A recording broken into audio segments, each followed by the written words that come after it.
So I will start with reading the script. Pursuant to Chapter 2 of the Acts of 2025, this meeting will be conducted via remote means in accordance with applicable law.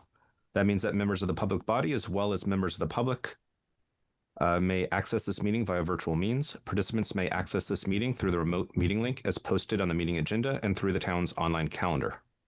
When required by law or allowed by the chair, persons wishing to provide public comment or otherwise participate in the meeting may do so by raising their hands or otherwise signaling their intents to speak and be recognized by the chair. This meeting will be recorded. Please take care to mute your microphone unless you have been recognized by the chair. We will now confirm attendance of members. Please respond with present if you are on this call. Elise Mielowski is not on yet, right? No. Lucia? Present. Michael? Present. Parker? Present. I saw Parker. There you go. Thank you. Vic? Vic is Present. I saw you. Okay. Amna, I didn't see. Present. Amna is here. Thank you. Peter? Present.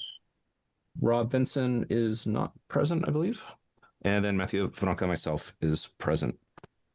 Staff, Aniri Patel. Present. And is Lori St. John on? Oh, she's not here Okay. yet. 1 second. Okay. Moving on to the agenda, first item was minutes of February 9th, 2026. Did everybody get changes to Lori and or Aniri for that? Were there any changes besides the ones I proposed?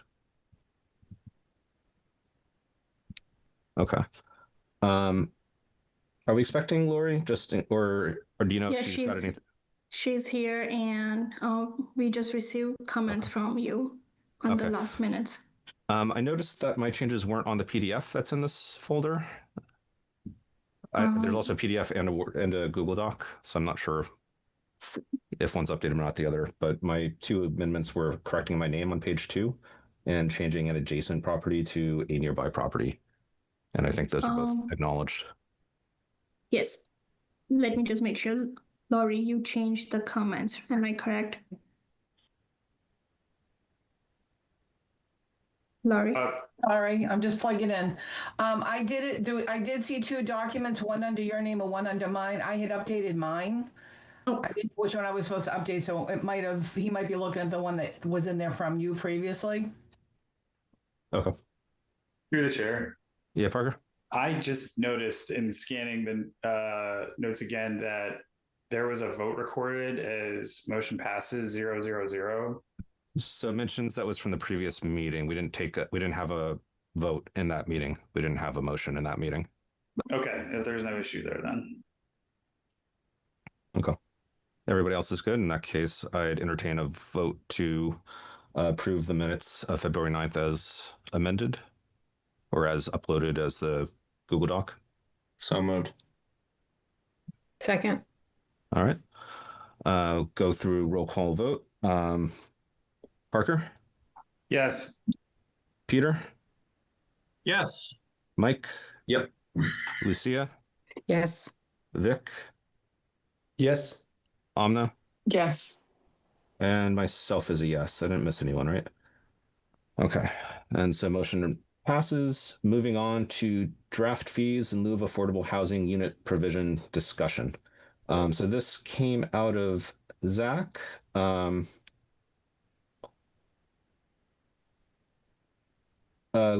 do you want to give the background? Because I think this came out of a committee that you're part of. Otherwise, I can give context as well. Sure. So the Affordable Housing Trust Fund Board, and speaking with the previous town planner, we were talking about the fees in lieu of affordable housing in our bylaws. And one of the things that came up was how low that amount is. And when the developers had the option of either building an affordable unit to give to the town or paying essentially the price that somebody who would be buying that affordable unit would pay to the town, they chose to pay the town. So the affordable units were not getting built, and the town was getting somewhere in the realm of $225,000 to $280,000 per unit, which, as we all know, is not a lot, especially in Hopkinton. So we looked into what other towns were doing, and one of the things we came across was that some towns were doing, you would take the median sale price in the town, and the developers would pay the difference between that and what a family buying an affordable unit would pay. So in this case, it would increase the amount that a developer would pay if they chose to pay and not build the unit to give to permanently deed restricted affordable. Thank you. And Neri, just so I know how to run this discussion, what's the goal or outcome of today's meeting on this? Do we need to approve the draft? Is this just circulating it to the board? Just circulating. Tonight, we're not going to vote on anything. We have this on agenda for our next March 9th meeting. It's a public hearing, and at that time, we need to vote and finalize that board if still wants to continue for our annual town meeting, and if no, then we need to drop and let select board knows about this article. So we'll do public comment next meeting when we have a public hearing on this. Yes. For anybody on the board, the draft text is there. Zach was in favor of that proposal. There was two dissents, basically thinking that the value was too high, just for context of that, or that we shouldn't have this not be by right. The town voted as part of the town meeting a couple years ago to change this as a by right option to by special permit of the board, just for context. So with that background context, does anybody on the board have questions about the draft bylaw?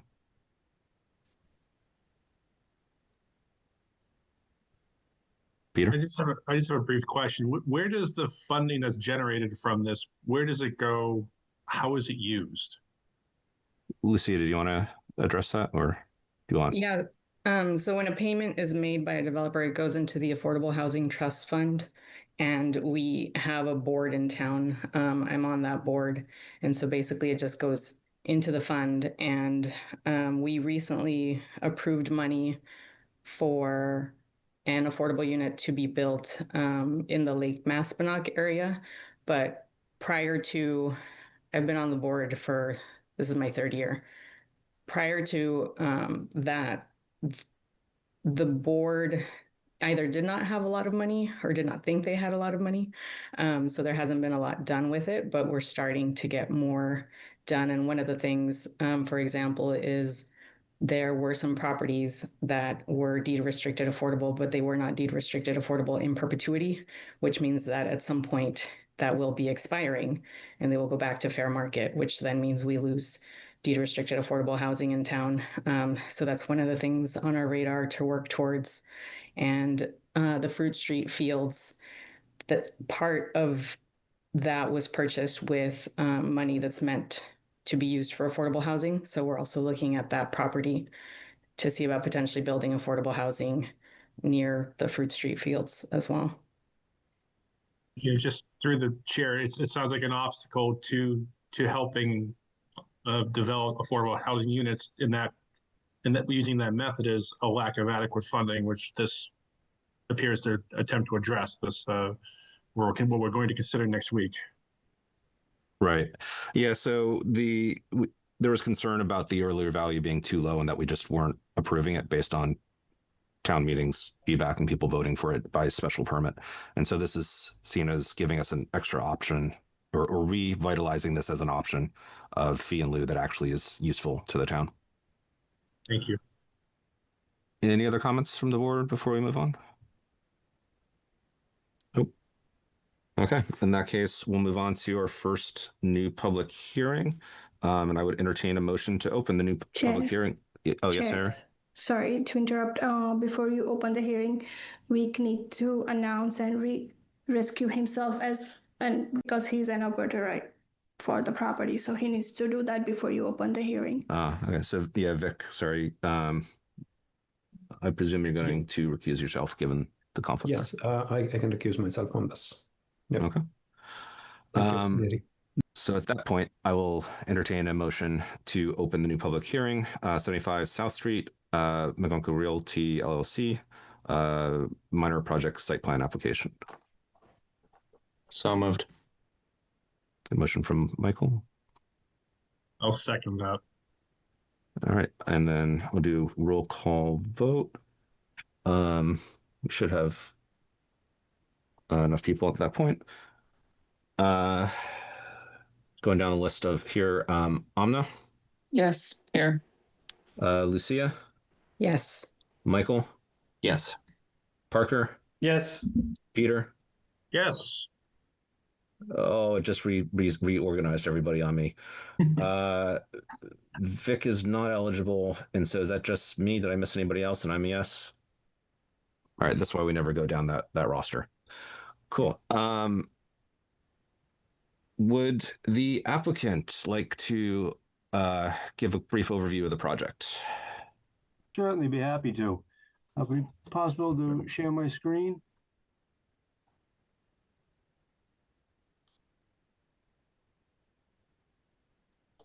Yeah, that's set up in area. Yeah, you can just send me the request. Okay. Yep.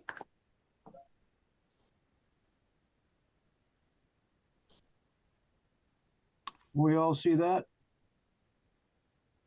No. Not yet. Okay.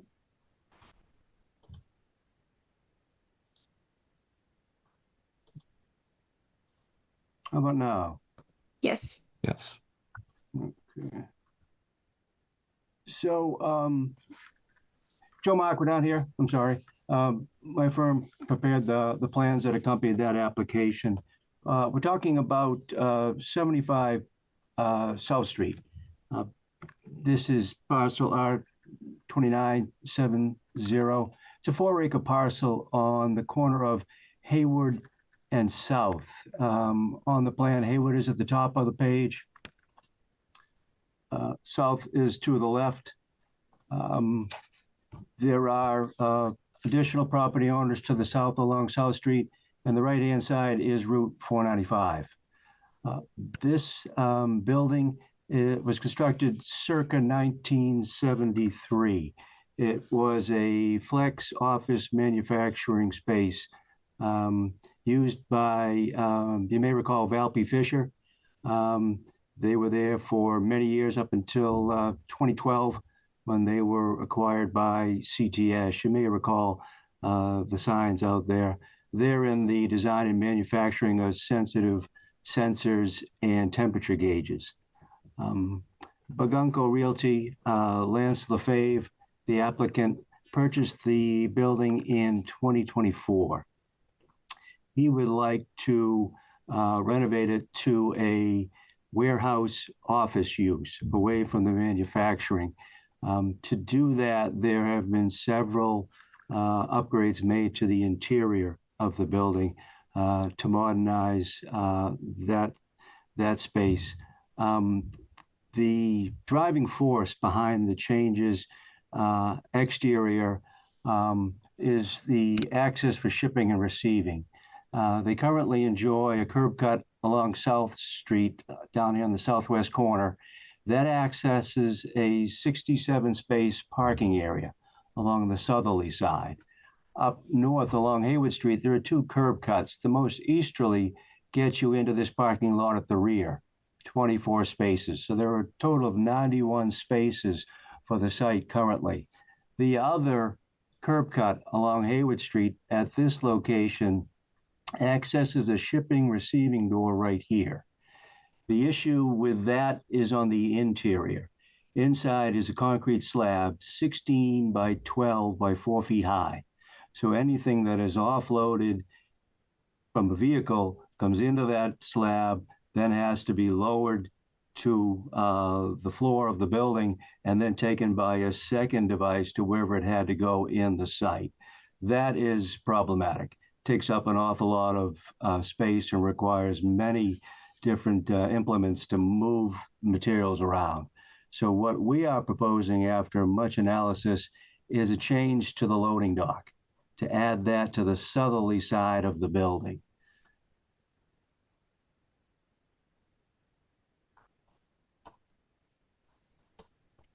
What we're attempting to do is to cut in 2 doors here along the southerly side, removing that lawn area, paving that area, introducing a retaining wall, and then have the vehicles enter in from South Street and back to this location here. That change is the only change to the, not the only, but is driving the changes to the parking area. There is no increase in the building size. There are no new parking areas. So in reviewing the application, that's what puts us at the purview of a minor site plan. And what we're proposing to do is to lower that area along the southerly side so that the trucks can access that existing floor elevation. We'll be taking about 18 inches to 2 feet of material out of that southerly side and then regrading that area, repaving, and then restriping the parking areas. The analysis we did for vehicle access for delivery vehicle and emergency fire and safety says that the South Street entrance is sufficient for vehicle access. What does become a trickier thing is once those delivery vehicles are in place, they would impact the existing parking places.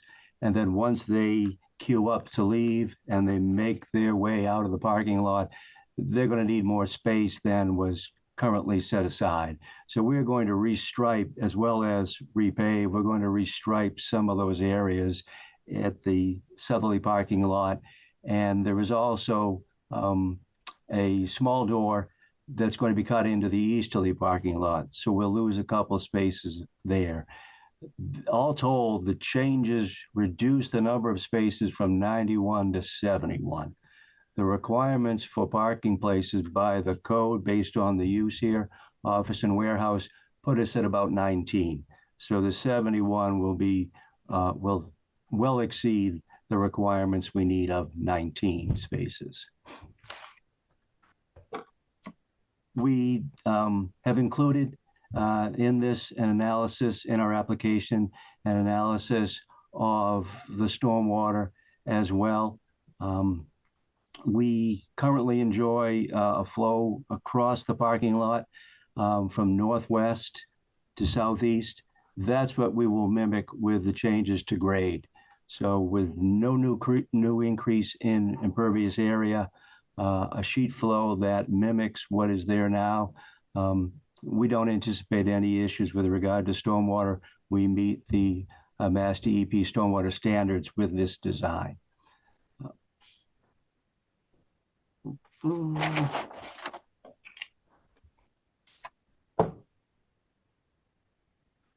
We have done, as I mentioned a moment ago, an analysis of the traffic flow, analysis of stormwater, and the needs within the site, and a few things have popped up, so we have included those in our proposal as well. We have the electronic vehicle charging stations. There is an existing walkway here. We are going to maintain that generally as the employee parking area. The other areas will have very few cars in those, we imagine, which should make the delivery pick up and drop off a much easier process. We're going to include blow bollard lighting along that pathway to create a safer walk from the building to that main parking area for the employees. Our septic system, we enjoy a connection to municipal water and an on-site septic system. Our septic system is in failure. Will need to be replaced. So as part of this proposal, we are proposing an E1 force main connection to the system in Hayward Street. That is on the plan, and we've got to follow through with both the Board of Health and the DPW to finalize those designs. There are wetlands resource areas highlighted in green on this plan along the easterly side, down here in 2 locations on the south, and then off-site on the abutting property owner. We will need an order of conditions from the Conservation Commission. We took advantage of that snowed out meeting last Monday night and met with the commission last Tuesday and come up with a framework on how to move that forward. We're going to amend our existing order and try to run parallel reviews with both this board and the Conservation Commission.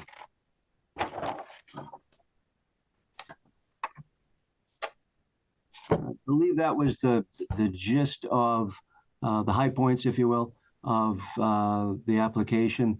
It's an awful lot of discussion points without a whole lot of detail. Be happy to take anything up and explore in more detail if you'd like.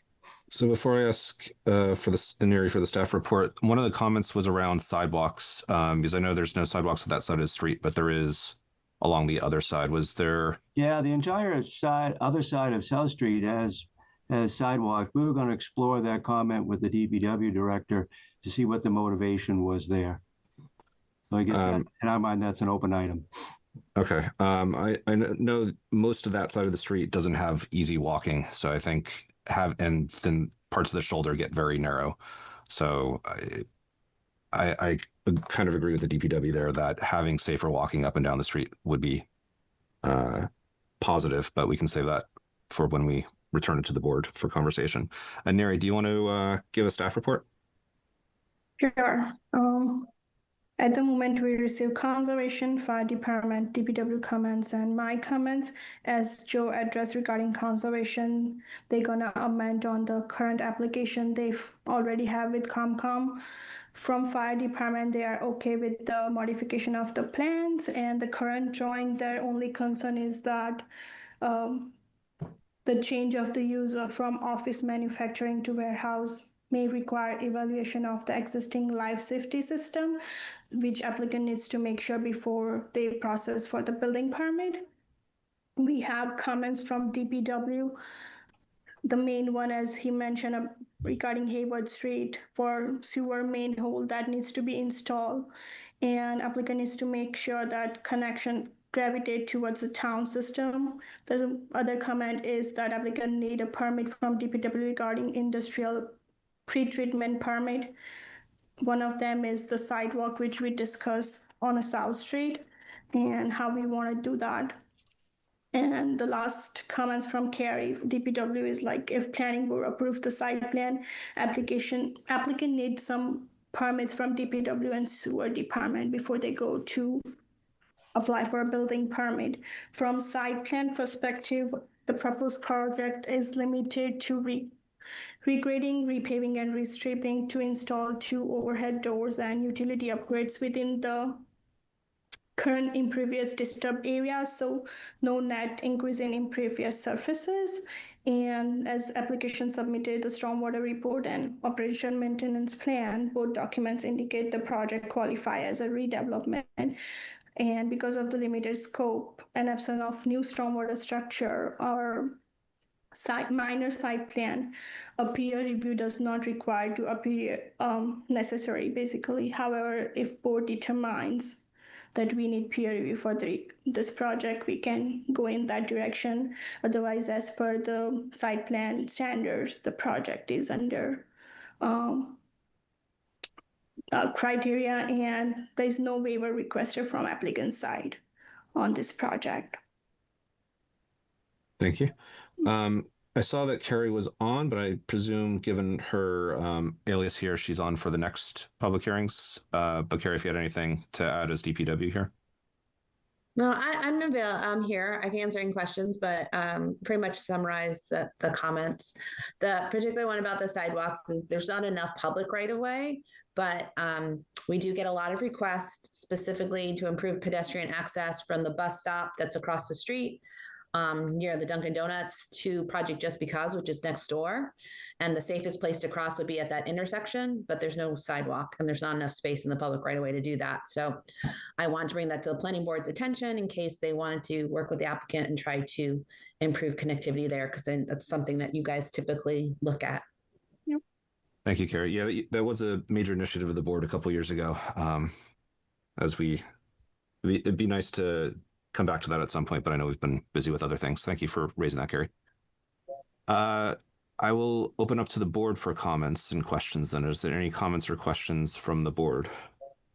Oh, sorry, Gary, there's no consultant. I'm just going through the thing, right? So yeah, okay, to the board. Lucia. In terms of the sidewalks, I was looking at section 210-136.1, letter M, which would be page 6 in our packet. And that says sidewalks shall be provided along the entire frontage of the subject property along existing public ways. The planning board may approve alternative provisions or waive the requirements of this standard in situations where sidewalk construction or use is not feasible or practical. So given that that is part of section 210, et cetera, is that something that the applicant should have requested a waiver for? Aneri? If applicant do not want to address that, then yes, they need to submit the waiver request. And then board can vote and decide. Thank you. Any other questions from the board? Any questions for the applicant either? All right, no questions from the board right now. Any questions, concerns from the public? I see some people have come on camera. I'm not sure if it's for this or subsequent. I'll open up to public comment. No public comment. Does the board feel like we could use, how does the board feel about, at the moment, feel about whether this needs peer review or if it's minor enough? Or do we need to kind of walk the ground and say before we make a decision on that?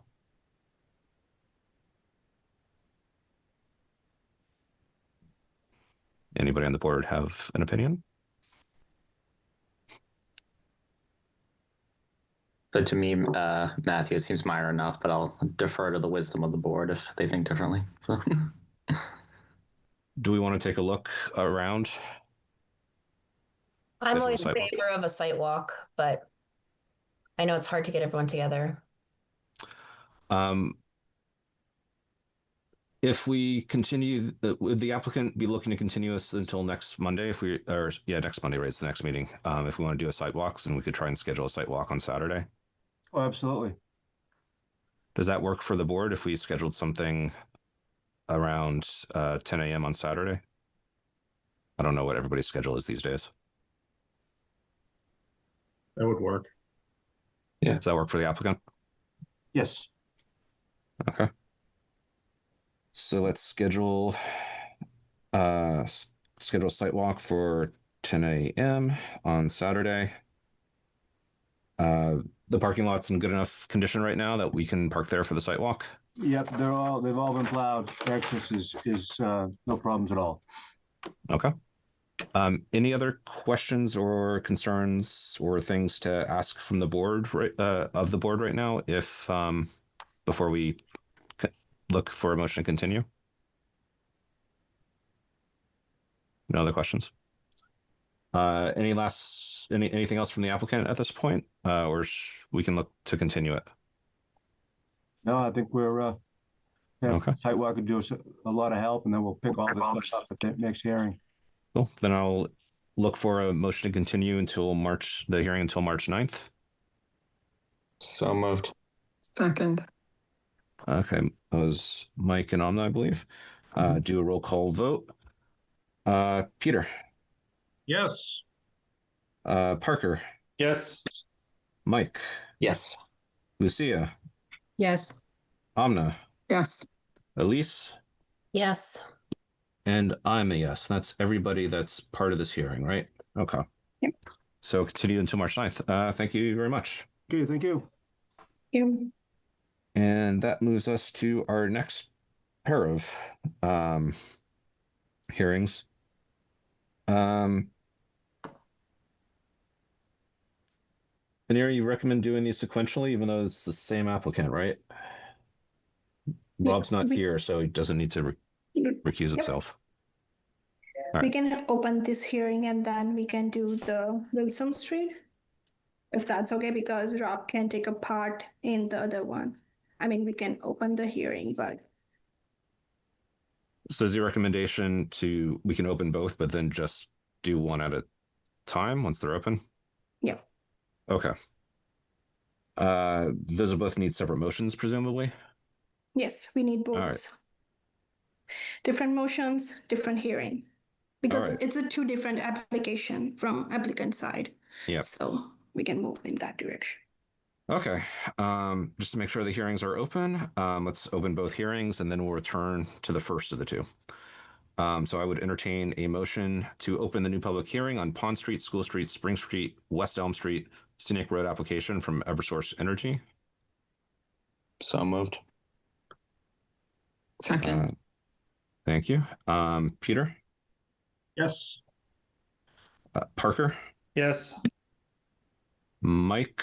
Yes. Lucia? Yes. Vic, I assume you're back on the board now? Yes. All right. Amna? Yes. Yes. And Elise? Yes. And I'm a yes. Okay. And I'd also entertain then pausing this hearing and opening new public hearing, Wilson Street, Scenic Road application. So moved. Second. Motion and a second. All right. Peter? Yes. Parker? Yes. Mike? Yep. Lucia? Yes. Vic? Yes. Amna? Yes. Elise? Yes. And I am a yes. Okay. Let's go back and do Pond Street, School Street, Spring Street, West Street, Scenic Road application. Is the applicant on? Yes, there's I am. Eversource. All right. Matthew, do you want to give us an overview? Yes, so my plan was to present both of them at first, just so I can get my presenting out of the way and then discuss them. If I can share my screen, I will. So there we go. All right, can everyone see my slideshow? Yep. Excellent. All right, let me move it over here so I'm at the camera. I would like to ask for just a little bit of grace, y'all. I've been working 12 to 16-hour shifts since last Monday through the weekend, what with that blizzard that happened last week, so my brain's a little full of cotton balls.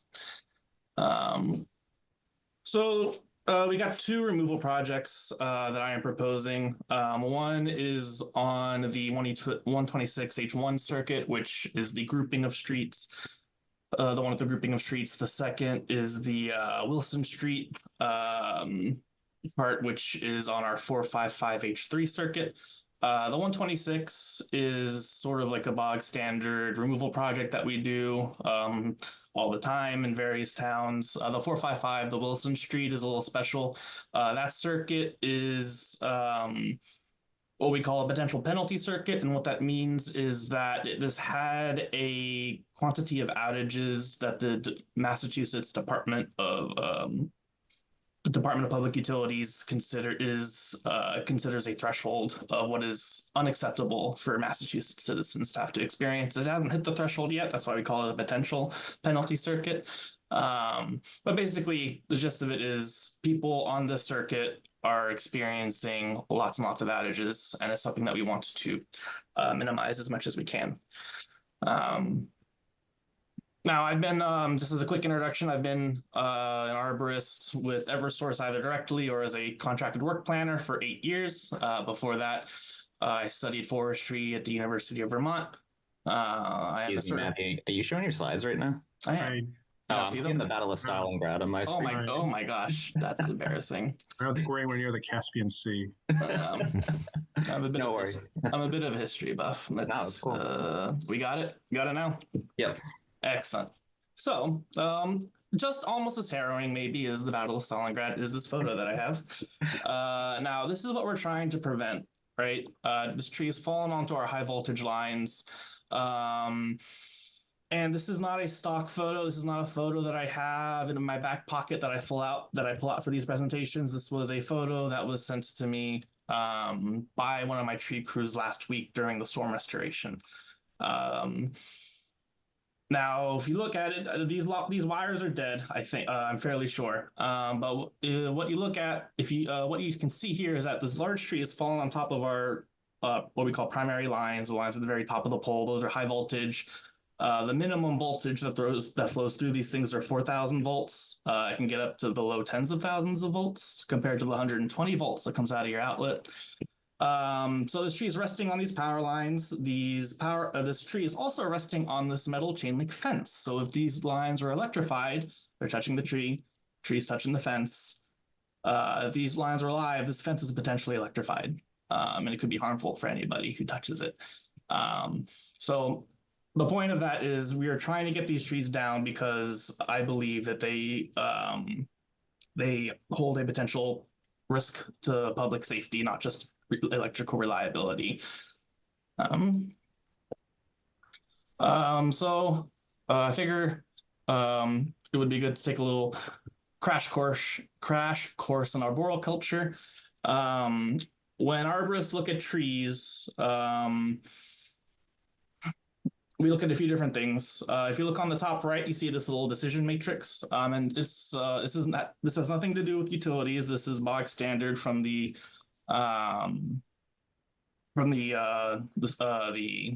certifying organization across all of arboriculture.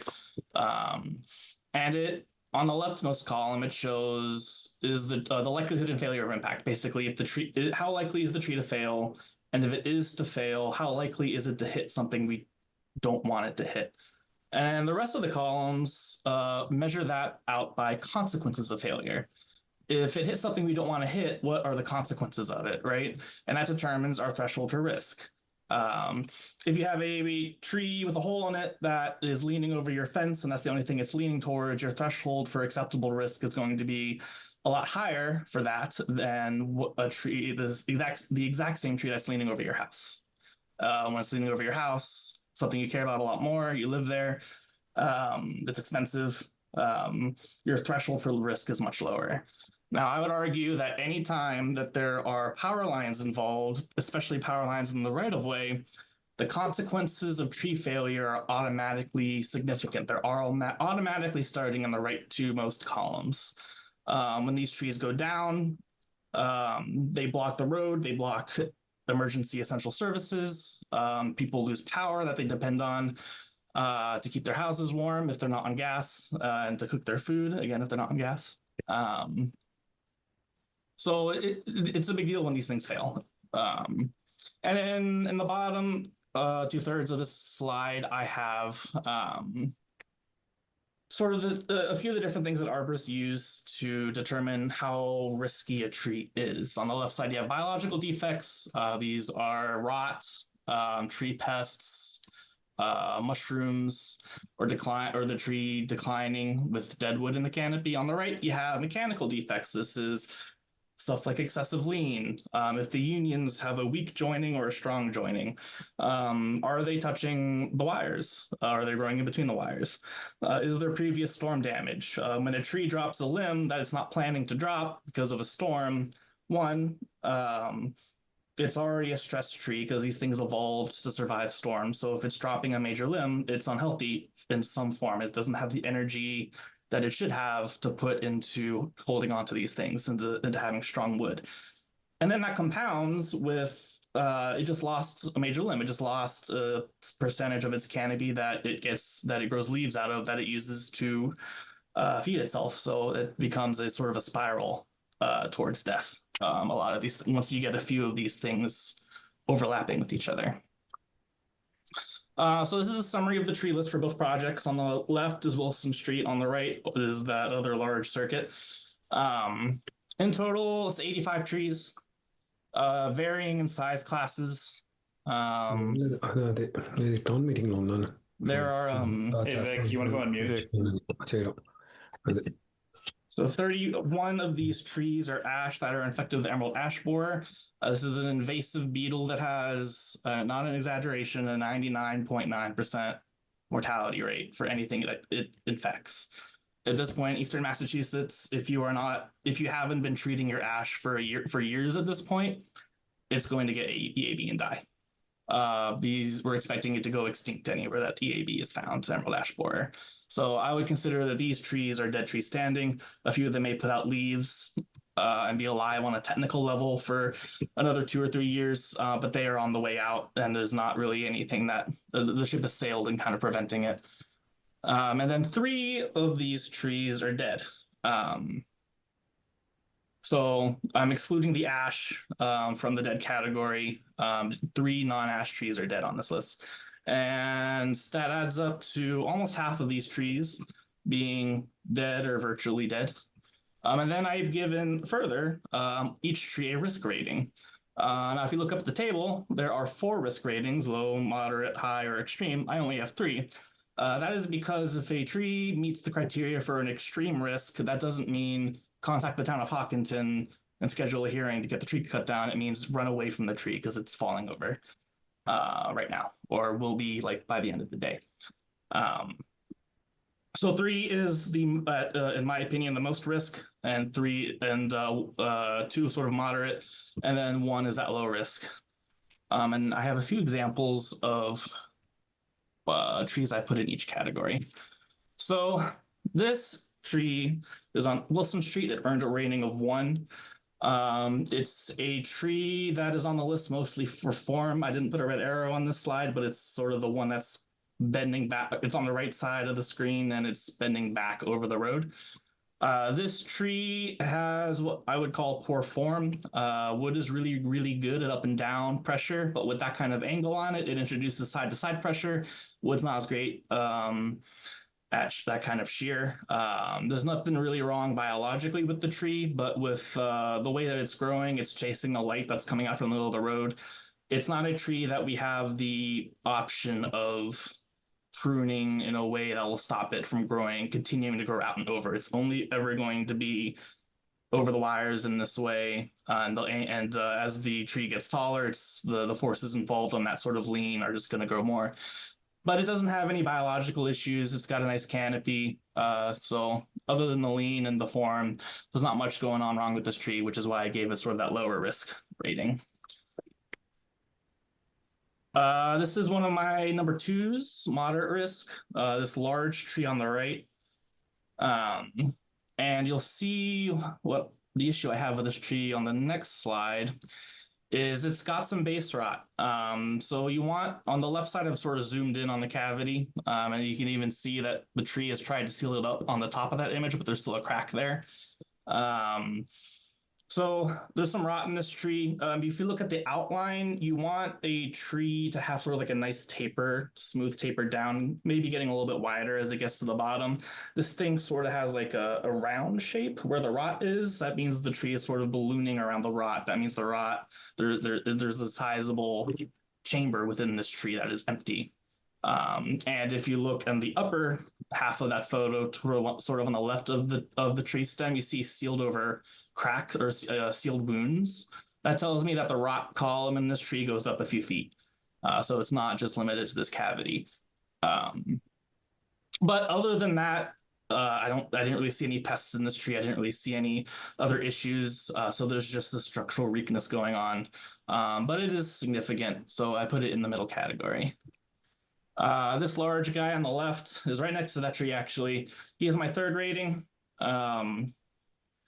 for what I would consider the most hazardous. And here are the reasons why.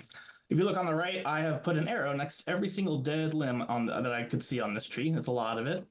And then what I circled was one of the limbs that it does have still alive has a large open wound on it. It's kind of hard to see in the photo. But this wound is several feet long. It's maybe a little shorter than I am tall. So there's a lot of dead wood in this tree, and one of the main limbs it has still going is hanging on by a thread structurally.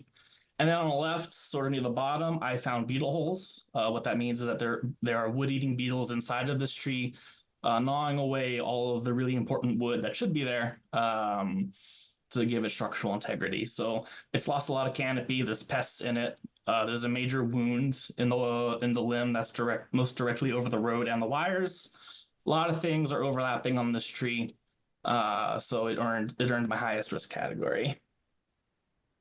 And then here are some ash. Again, these things have emerald ash borer automatically. They're going to go right to the top. But on top of that, both of these trees are actually touching our high voltage wires. So as they rub away, sort of the weather coating on this tree, on these wires, there's a potential for these trees to actually catch fire if you don't remove them. So both of those things combined, rating of 3. I mean, any ash is going to be automatically a rating of 3 just because of that test. But that is sort of the methodology that we have going on. And then I sort of stole this from the presentation I gave to the Ashland side. So ignore the pink line. That's Howe Street on the Ashland side of the line. But I wanted to put this sort of in context of the larger forest. It's a lot of trees I have on this list, 85. It's almost 100. It's a lot of trees. But Hopkinton as a whole is a very forested community. I wouldn't necessarily call the trees I have on my list street trees proper, like you would have in a Boston or a more urban area where each tree is very integral to the overall urban forest. Hopkinton is in the middle of the woods, and I wanted to run some numbers by you guys to sort of show you the scale of what we're dealing with. So I divided this by the town line. This is Hopkinton State Park, the black outline. And I put that there are 2/3 of this state park that are actually in Hopkinton. The rest are in Ashland. I think the number is closer to, it's a 3/4 split in Hopkinton. But with the numbers I'm going to show you, I wanted y'all to be clear that this is a low ball figure. The DCR gives 1,500 acres total for the entire state park. Yeah, we'll go here. So yeah, 1,500 acres total for the entire state park. I found a study published by my own university from 2019 to 2020 that did a health assessment of the overall status of Massachusetts forests, and the number I found in there was that on average, for forested landscapes, there are around 190 trees per acre. So 2/3 of that 1,500 acres, so that would be the Hopkinton section, would have us with 1,000 acres of Hopkinton State Forest. 190 trees per acre times 1,000 acres is 190,000 trees in the Hopkinton portion of the Hopkinton State Park. The U.S. Forest Service's figure for the annual natural mortality rate of New England forests, that's not having to do with anything man-made or managed-use pests. That's just trees competing with each other for light and resources and water and native pests, and just natural mortality is 1%. That would mean that the expected natural mortality every single year in the Hopkinton portion of the state park is 1,900 trees. 1,900 trees died last year. 1,900 trees are going to die this year. 1,900 trees are going to die next year, which I think the 85 that I have on this list sort of pales in comparison to what is the normal mortality rate of New England forests. And that's just for Hopkinton State Park. That's not 1,900 trees in the town of Hopkinton. That's just in that small little corner. And I would also like to point out that the removal of these trees, it does not contribute to deforestation. The land's not being developed. It's not getting paved. It's not getting replaced with non-forested use. The adjacent trees that are currently of less risk are going to quickly grow into the canopy space. This is not a number of tree removals. My point being that this is not going to be a number of tree removals that the local ecosystem is going to feel. It's losing way more than that already, just doing what it's doing.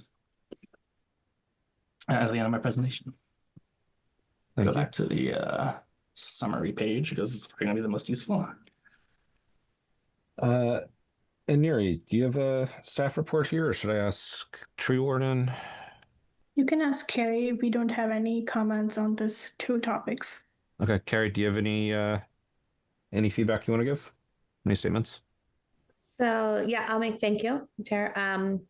So I've reviewed all these trees as a tree warden, and I agree with the assessment. I endorse the removal of them. I wanted to point out that any of the dead trees technically aren't accepted by scenic road bylaw. So Eversource has by right, once I approve them, which I am doing right now, they can remove the dead trees, and that several of the trees are outside the right of way, but they still fall under our scenic bylaw because they, our bylaw includes limbs that overreach the trees. But I certainly appreciate Eversource being willing to remove those dead trees and damaged and declining trees, because we often get complaints about them, but the town, we don't have the rights or the ability to remove those. So I personally am very appreciative of this work, because these are some of the roads that we've had a lot of concerns about, calls about, and some of them have been high risk for road closures because of trees like West Elm had a tree down 2 storm events before. So I think this will really help the town be more resilient to upcoming storms in addition. And I will point out, and a little plug for Eversource, this recent blizzard, no power outages in Hopkinton due to trees, which is pretty amazing when you looked at what happened in the rest of the state. And I think that's because of a lot of the proactive work that they've been doing, and that our DPW's been doing. Cool, thank you. One thing I forgot to mention, because I was focusing on the tree removals. I've also included on this application for Wilson Street and I don't have them individually listed, but pruning to our 15 feet of overhead clearance limbs that are larger than 5 inches in diameter. That's not a blank check to cut a 15-foot tall sort of square in the canopy space over our wires. These trees would get pruned to our what we call ANSI standards. That's ANSI. It has nothing to do with utilities. That is the standard regulatory. It's the industry's self-regulation of what is considered healthy pruning. These ANSI standards take into account the tree's natural biological processes and incorporates how it heals over pruning cuts in order to make cuts that are healthy for the tree, that they will heal over quickly and minimize minimize any kind of risk of like fungus getting in there. So we would not be just cutting every 12-inch limb that's right over our wires. We would be pruning to industry standards that are not utility specific, that are prioritize tree health. Thank you. 2 questions for Carrie. I assume you're fine with the 5-inch trim pruning as well, but also the level 1 risks don't sound like risks, but the concern is that they would become risks, and we want to take care of those now. Is that how I'm understanding them? In my opinion, I mean, they're all a risk. They're just, I think, what would like a layperson would consider kind of healthy, like they might have leaves in the summer and this and that, but more so like it's the lean, it's the proximity. So those would be the ones that probably would be of more concern to the planning board. But in general, there's still a risk to the safety of the power circuit. And as Matthew pointed out, I mean, all of them have some kind of deficiency. And yes, like they're at a lower risk. So maybe they'd last a couple more years if you thought the value for the scenic road was more than the value of protecting the wires. But that's why you guys have that choice. But as I said, I've inspected all of them and I agree, I would remove them all. Yeah, the low risk is relative to me putting this list together. If a tree posed no risk to the wires of the road, it wasn't included. So every tree on this list is on here for a reason, but within the list, these are the low risk trees. To the chair. Yeah, Amna. If the tree is low risk and it's level 1, does the whole tree have to get cut down, or can you do it so it's respectful to the scenic road and also provide safety so you can top it to a certain level? Is that a possibility? So part of those ANSI standards are you shouldn't be removing more than 1/3 of a tree canopy in any given year. If the tree is on this list as a level 1 because it's like a smaller tree that's kind of leaning over the wires, it means that there's not a way for us to prune it in a way that's healthy for the tree.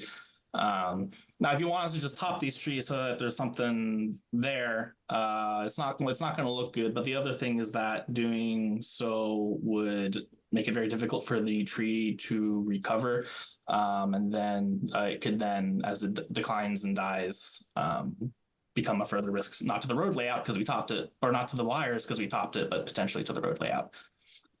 You had also mentioned that it'd be harder. Removing these would give opportunity to other healthier trees, if I recall. Yes.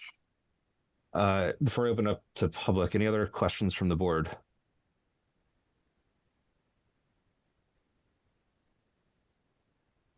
No other questions from the board. Okay, they'll open up to the public. Mr. Ansari, do you have a comment? Yes, good evening, everyone. So Shubert Name and Ansari. address, please. Yep. Yes, 92 Spring Street. I do believe the notice was sent to SPK Property, which is the 94 Spring Street, but it doesn't matter. I do believe that, we are talking about the 92 Spring Street in this case. The quantity of the trees that's listed for the 92 Spring Street is a little bit concerning. I think we are listing, if I read this correctly, 30 to 32 trees in one property. And this is not a 50-acre property. I think it's only 50 feet frontage with the street. And if I read this correctly, almost every single tree is listed in that property. So that's one thing I want to make sure that, I'm reading this correctly. We're talking about pretty much, 30, 32 trees. Some of them are quite old. I heard, Matthew, that you mentioned that, the trees, they're going to grow back quickly. I mean, some of these are 30, 36 inches, a large tree. They take 100 years of growth to get to this size, right? So this is not something that we get back in 5-10 years. And, the Spring Street is a scenic road for that reason. So, so I know, Kerry, that you mentioned that you have verified and approved all the trees. That's very much more question for this Spring Street, 92 Spring Street. Every single tree in that list is going to go. Is that the plan? Kerry. Well, all the trees that are listed for this hearing, and all of them were marked, and I believe Matthew can correct me, but they were marked with blue tape. So it's not every tree, it's only the marked trees. So yeah, for 92, you said 92, not 192? Yeah, 92, 94. I see one here. Maybe if you can filter. And Kerry, I'm sorry, I didn't see any blue tape, to be honest with you. Maybe I didn't notice, maybe I didn't pay attention to it. So 92 Spring Street, all we have there is pruning of a limb. There aren't actually any removals for 92 Spring Street, so I'm not sure how the notifications went out. But we for 92 Spring Street, there's not a whole lot going on. Yeah, I'm thinking that number that you're talking about is the total number for this hearing, and the notice was for the public hearing, but not specifically, and it was sent to all the abutters, but not specifically the number of trees that were being removed from that property. That explains it. That's a big relief, to be honest with you, because the way that I saw the notice, it says 92 Spring Street, and the list, it just keeps going. So in that case, yes, I appreciate the explanation, and I think, yes, as long as for the 92 Spring Street goes, we have no problem with that. As far as Spring Street as a whole, the majority of the ones on Spring Street are those ashes that I was talking about that are sort of dead trees standing. Yeah, sadly, that's a very sad situation with the ash trees, absolutely. All right. Thank you. Any other comments? Thank you. Any other comments from the public? Okay. Comments from the board. Is there anything? Hold on. Sorry, I was looking for hands raised. Not used to the software. Okay. Mr. Lyons, Can I speak now? Yes, please. My name is Ed Lyons. I'm picking up an echo, I'm sorry. I live at 29 School Street, which is a house that is right in the intersection of School and Winter. And we have two different issues that I've spoken to the planning board about. And I've had Eversource rep here too about this, and he agrees both of them are dangerous to the wires. But they're, because of the unusual positioning of my property, it's hard. If I can just share something with you, just a Google Earth capture and show you where we are. May I? Sure. And Eric, can you help with that? You can just share and ask me the permission. I'm able to give you that. Well, if you haven't, I can do it. I know that I sent them to you. Let me see. But I can do it from my computer too. Just let me see if I can pull that up.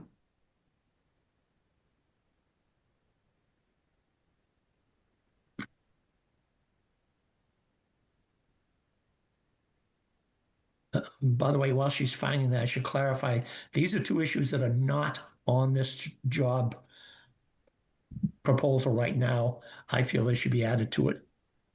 Okay, so these I think we have in the public comment folder, correct? And Yes. Carrie or Matthew, I think you guys talked about this, and these are not within Eversource doesn't basically have any right to do anything on these trees, right? That's the issue here.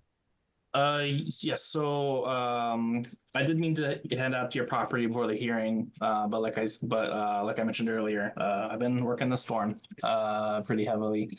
So I believe the issues are with trees not in the road layout, and then also with wires in the trees from the pole. Is that correct? It depends. There's, again, two different issues. The first one, the wires in the tree. You have a guy wire. A tree on the back of my property. I have frontage on both Winter and School Street. The back of my property faces Winter Street. I have a tree that's badly decayed. The woodpeckers have been having a grand old time on this thing. And got about an 8-foot wound up the side of it. And there's a guy wire that goes across Winter Street to one of your poles between 225 and 227 Winter Street. And we can't touch that because it's attached to one of your poles. And so I was trying, and that's only 150 feet from some of the poles that are mentioned in your announcement here. And, it's... We can't take it down. Yeah, we can't touch it. It's going to come down. It's badly wounded. I could show you a photograph of it. But it's only a matter of time before these things go. This is probably a 60 or 70-foot tree. It's quite old. It's over 100 years old. And it's got about an 8-foot wound in it. That's not visible, ironically, from the street, only from our property. And we only just discovered this maybe 3 months ago, that we had this problem. So I'm trying to get that added to it. I'm sorry, but I forget her name, but Hopkinton Zoom 2 here has all this information. I sent her an email. And the other matter is a tree that actually, ironically, you're saying that's not on your list. Eversource brought it to my attention 2.5 years ago. This is the School Street. And this is between, this would definitely fall on the wires that are mentioned. The list of poles you mentioned, this tree is directly opposite, maybe 25, 30 feet away. And it's about a 60-foot tree, actually twin trunks. And 2.5 years ago, an arborist from Eversource, whose name, unfortunately, I don't remember, it was a woman, approached us for permission to take down 3 different trees on our property because they threatened your wires. And they had the blue tape on them and so forth. Eventually, nothing was ever done. Eventually, we took down one of the trees because it was endangering our property. We took it down about 2 years ago. The other tree was still alive at the time, but she told me, it was the first time I ever heard of emerald ash borer, was what she told me. And she showed me the damage, how to identify it and so forth. And I okayed it. I have a copy of the approval, the permission slip, which of course I can't show you right now, still here. And they never did anything about it. And this one is between poles 5014 and 5015, which are on the School Street side of my house. I have two driveways. This is by my lower driveway. And we never took that tree down because Eversource told us they were going to. And I don't have to tell you how expensive this is for homeowners to do this kind of work. And I would just like to get this back on your list. You were going to do it 2.5 years ago. It never happened. And oh, by the way, the tree's totally dead now. At the time, it was partially alive. It still had a light crown on it. But she told me, she says, another year or two, this tree's going to die. Well, it lost its last leaves this last August. And in November, it started dropping branches in the street. I couldn't get any pictures because of the snowstorms. But it's still there. It was never done. And I'd like to get it back on the list. Thank you. Matthew, did you get a chance to check the pole ownership or any of that? Yes, so I do sympathize, but the poles in Hopkinton are owned and maintained by Verizon, so that is not an Eversource wire stapled to the trees. That is a Verizon guy wire, so that's not something that I have any influence over. The trees are not in the layout, so it's definitely something that you and I can work out outside the planning board hearing because they're not under town jurisdiction. The person you spoke to is one of my work planners. And basically what happened was they gave me the list of trees that they wanted to take down, and then I went through it and took trees off or added trees as I thought appropriate. So I believe the reason I took your trees off is because there is a not enough of a lean towards the wires. And when trees are across the street we really do want there to be a strong lean towards the wires, but it's something I'm very happy to come by your property at some point once I'm done with the storm, and we can take a look at them together and I can take a second look. Okay. Thank you very much. And so that's not going to need to come back before us because that's outside of the jurisdiction. So you can handle that outside of the board. Okay, but what about the one on my property that crosses Winter? That's got a guy wire to one of your poles. Yeah, they're Verizon poles. So they're not the poles are not owned by Eversource in Hopkinton. Well, where is Eversource? We don't have underground utilities here. Mm-hmm. So your cables are up there. So, yes, multiple. It is confusing. Multiple companies. There's like 4 companies on these poles. There's Comcast, Verizon, Eversource.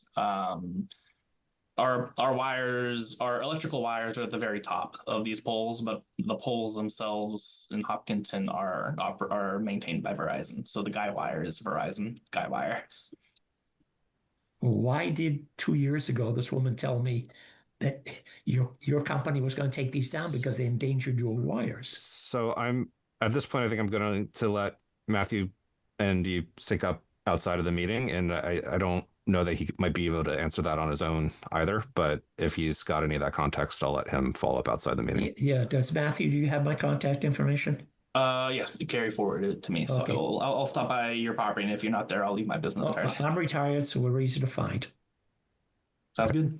Thank you. Any other public comment? I don't see any hands raised, so if anybody else is having trouble finding the hand raising thing, just unmute and say hi. Or wave frantically. I'm not seeing anybody else on the screen. Let me just see. Just trying to scroll. Okay. All right. I'll bring it back to the board then. How's the board feel? I feel like a site walk for this would probably take all day. Carrie gave some good context. Through the chair. Yeah, Parker. I think Carrie's, the one thing that stuck out to me is her citing that we did not have power disruption. And especially when you think about other communities and, adjacent areas that were equally or even hit with less snow than we were that had systemic outages. I think this kind of work is essential, and really appreciate all the hard work that's been done to accurately identify the right trees to remove, because it's just going to make for better service long term. So really appreciate all the hard work here. Does anybody have concerns about any of the trees that are on the list? I don't think anybody went through all the lists, but any of the anything that was picked, or any of the ratings, or any thoughts about anything? I don't see any feedback from the board. So do people feel like we're ready to move on with a vote for each of the hearings? I saw Peter go off mute and then say something, but I didn't hear what he said. I said yes. Vic said yes. Okay, and Peter said yes. Okay. All right. So we can move through this. There's no waivers for anything. Just scrolling. So do this one hearing at a time in order for the packet. So the first one is, let me just go up a level. The Pond Street, School Street, Spring Street, West Elm Street.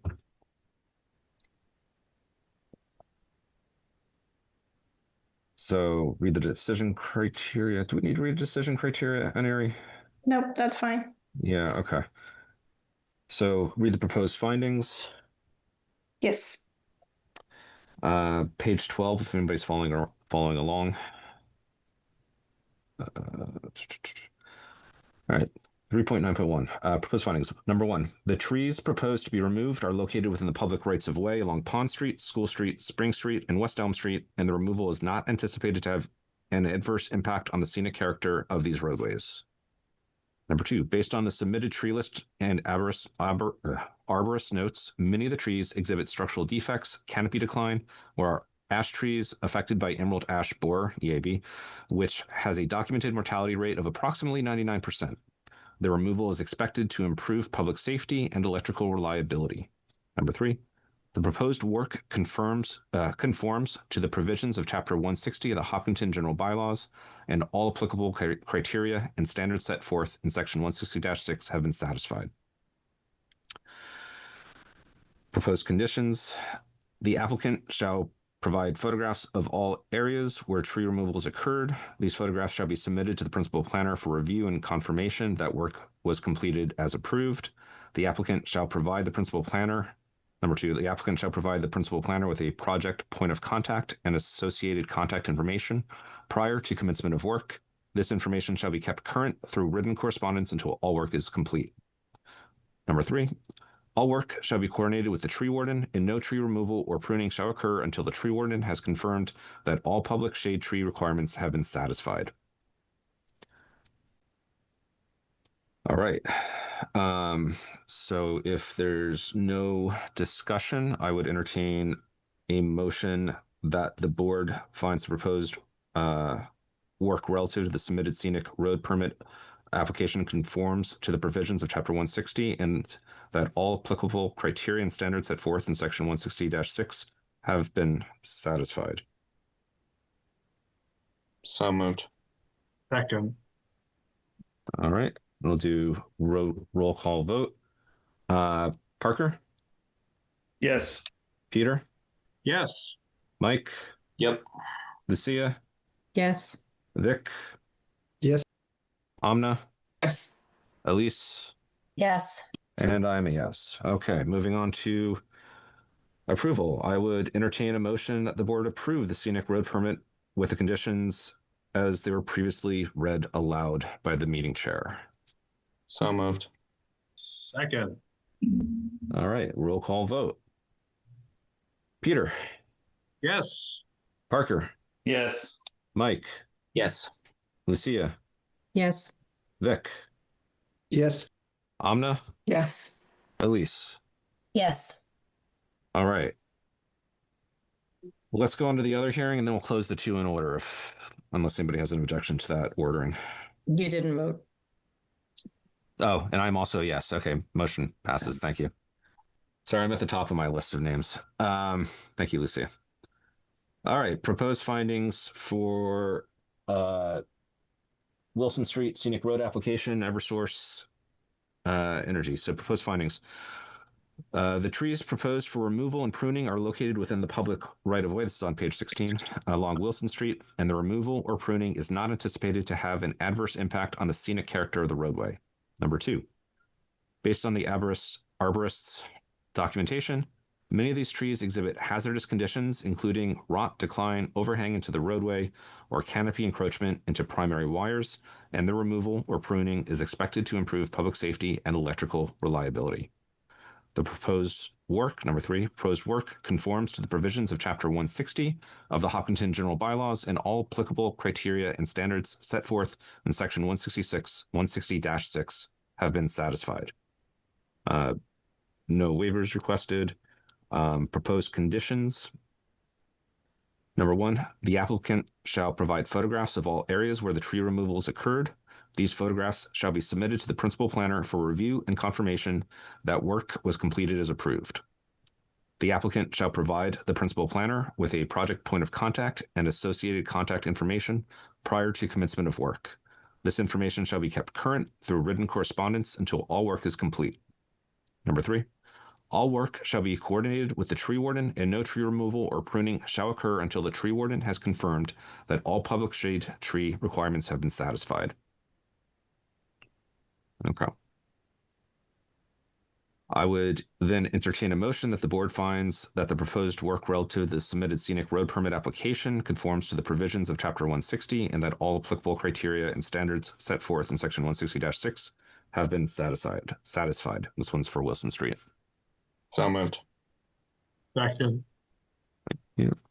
Okay, and then roll call vote. Peter. Yes. Parker. Yes. Mike. Yes. Lucia. Yes. Vic. Yes. Amna. Yes. Elise. Yes. And I am a yes. All right. Approval of the motion. I would entertain a motion that the board approve the scenic road permit with the conditions as they were previously read aloud by the meeting chair. So moved. Second. All right, roll call vote. Peter. Yes. Parker. Yes. Mike. Yes. Lucia. Yes. Vic. Yes. Amna. Yes. Elise. Yes. And I am a yes. Okay. I would then entertain a motion to close public hearing. Anything else that the applicant needs for any of this before we close? I don't think so. Oh, just making sure that the pruning is included with the removals for Wilson Street. I think it was. Trees proposed for removal and pruning was item 1 of the findings. Excellent. Ineri, we're all good on this? Yes, we are good on this. Yes. Okay. It's mentioned on the findings. All right. Yep. Fine. Okay. So that sounds like we're all set. Mm-hmm. So I would entertain a motion to close the public hearing for Pond Street, School Street, Spring Street, West Elm Street scenic road application. So moved. Second. And we'll go and roll call vote. Peter. Yes. Parker. Yes. Mike. Yes. Lucia. Yes. Vic. Yes. Amna. Yes. Elise. Yes. And I am a yes. I would then entertain a motion to close the public hearing for Wilson Street scenic road application Eversource Energy. So moved. Second. And we'll go through a roll call vote. Peter. Yes. Parker. Yes. Mike. Yes. Lucia. Yes. Vic. Yes. Amna. Yes. Elise. Yes. And I am a yes. All right, that is our agenda. The next meeting is next Monday. Remember, we've got a site walk at 10 a.m. on Saturday. Who wants to make a motion? Motion to adjourn. Second. All right, roll call vote. Peter. Yes. Parker. Yes. Mike. Yes. Lucia. Yes. Vic. Yes. Amna. Yes. Elise. Yes. And I am a yes. Thank you, everyone. Good night, guys. See you on Saturday.